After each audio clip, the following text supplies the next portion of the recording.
ఏంటి? కొరవి గోపరాజు. ఇప్పుడు చెప్పానా చదువుకోకపోతే ఎలాంటి ఇబ్బందులు వస్తాయి అని.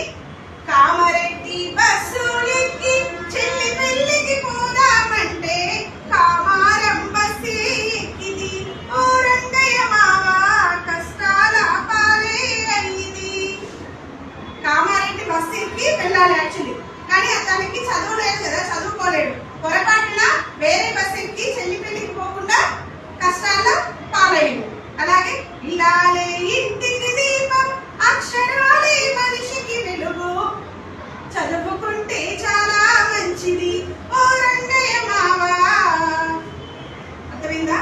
ఇలా మనం ఇంట్లో అమ్మ ఎంత ఇంటికి వెలుగునిస్తుందో చదువు కూడా మన మనిషికి వెలుగునిస్తాయి. అంటే సమాజంలో మనల్ని ఒక ఉన్నతమైన వ్యక్తులుగా నిలబెడతారు.